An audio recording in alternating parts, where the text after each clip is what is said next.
यस्तै छ कुकुरबाट भागा भागा हैन। हेलो गाइज नमस्ते, welcome back to my new blog. म चाहिँ करन्ती भाइ। देख्न सक्नुहुन्छ यसो रुमतिरै बसिरहेको छु हैन। अनि केटाहरू चाहिँ भित्र सुतिरहेको, म चाहिँ बाहिर हलमा यसो हेरिरहेको छु। यसो अब चाहिँ बाहिर निक्लिनु पर्छ हामी हैन। यतातिर चाहिँ यस्तो छ, यो चाहिँ सिलिन्डर, यो चाहिँ केको कार्टुनमा थाहा छैन मलाई नि।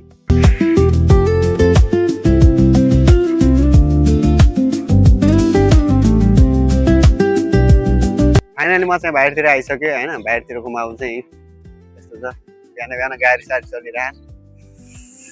बाहिरतिरको माहौल चाहिँ यस्तो छ, तातिरहेको हैन। मस्त तरिकाले घमसम आउला जस्तो छ। जस्ट यता चाहिँ हाइवे छ हैन। त्यो हाइवेमा चाहिँ 24 घण्टा गाडी चलिरहेको छ, तर यो चाहिँ साइड रोड हो क्या, सुनसान टाइपको छ हैन। हामी जस्ट पैदल यात्रीहरू हिँड्ने चाहिँ मस्त छ क्या, सुनसान बाटो हैन। गाडी आए नि हल्का फल्का आउँछन्, त्यस्तो डिस्टर्ब हुँदैन क्या। टक्क भिडियो सिडियो बनाउँदै ब्लग सलग बनाउँदै मस्त साइडबाट हिँड्ने एकदम आनन्द हुन्छ क्या।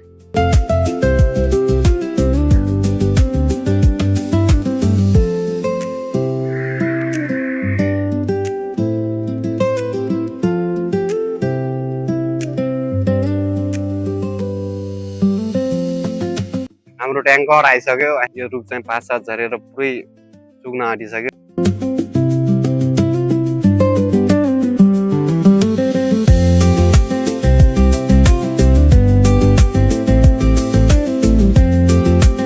एक डेढ महिनामा चाहिँ सब त्यस्तै, यो पनि त्यस्तै हुन्छ क्या। रुखमा पत्ता सत्ता छ नि त, यो सबै झर्छ। अनि त्यसपछि चाहिँ पुरै ठ्याङ्ग्रा जस्तो क्या, सिमीलाई ठ्याङ्ग्रा हाने हुन्छ नि, त्यस्तै त्यस्तै देखिने क्या होइन।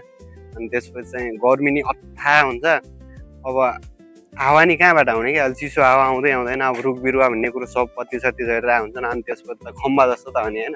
यसो रुखसुख भए 5-7 भएपछि अक्सिजन दिन्छ भने अब यो 5-7 नि झरिजान्छ। त्यसपछि त सब यस्तो हुन्छ क्या, मरुभूमि टाइपको। अब बालुवाबाट अक्सिजन आउने कुरा भएन होइन, पत्ती सत्ती झर्नै आँट्यो। यो सब झरेपछि त कहाँबाट हुन्छ त अनि शीतल होइन। शीतल त नखोजी नि हुन्छ क्या।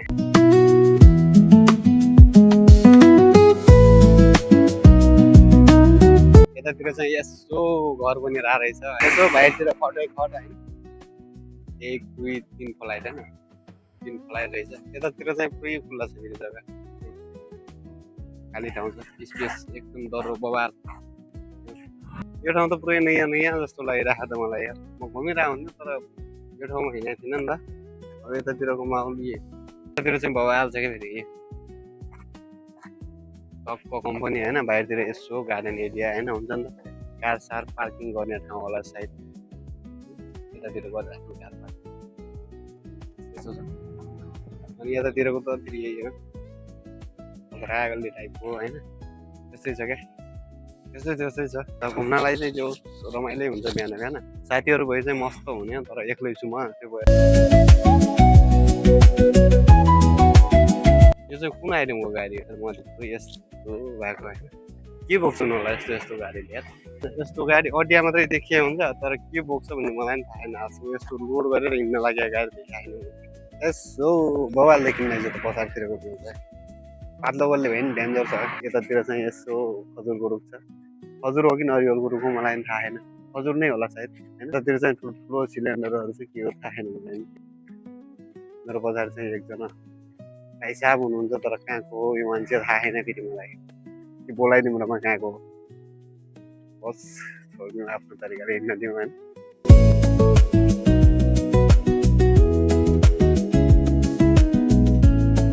हिँड्दा हिँड्दै कुकुर भेटिने गल्लीमा आइपुगेछु कि म चाहिँ। हिजो अस्ति चाहिँ लास्ट कुकुर हुन्डे आज चाहिँ छन् कि छैन नि, यसो जाउँ न त यतैतिरबाट होइन।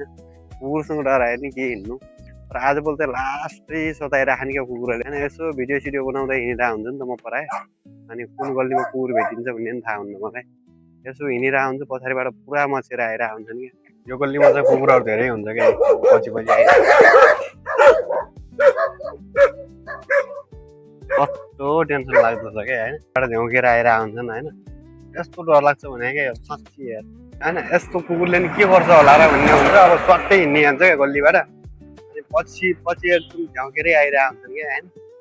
अनि त्यति बेला चाहिँ लास्टै डर लाग्छ, बोक्दिने हो कि भन्ने जस्तो फिल हुँदैछ।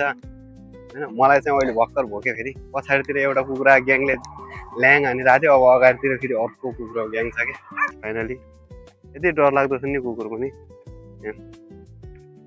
आज चाहिँ थोरै रहेछ नि त्यति रहेन रहेछन् होइन आज चाहिँ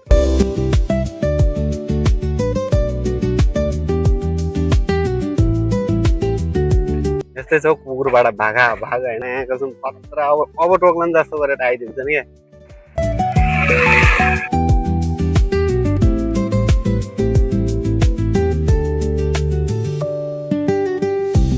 यो चाहिँ हमारा रुममा जाने का रास्ता एकदम सुनसान छ क्या होइन शान्त वातावरण यहाँबाट जस्ट 20 सेकेन्ड जतिमा पुगिन्छ होला क्या रुममा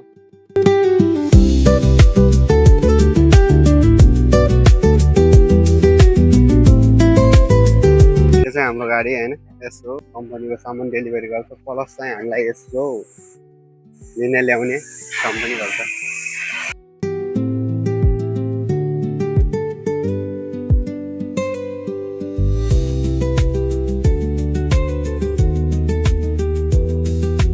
फाइनली गाइज म चाहिँ रुममा आइसकेँ देख्न सक्नुहुन्छ बिहान जहाँदेखि पलक स्टार्ट गरेको थिएँ त्यहीँनिर आएर बोलिरहेको छु होइन अनि आजको दिन चाहिँ मेरो यसरी नै बित्यो अनि भिडियो कस्तो लाग्यो हजुरहरूलाई यदि मन पर्यो भने प्लिज लाइक सब्सक्राइब गरेर जानु होला अनि आजको भिडियो चाहिँ यति नै हो गाइज नेक्स्ट टाइम मिल्थे बाई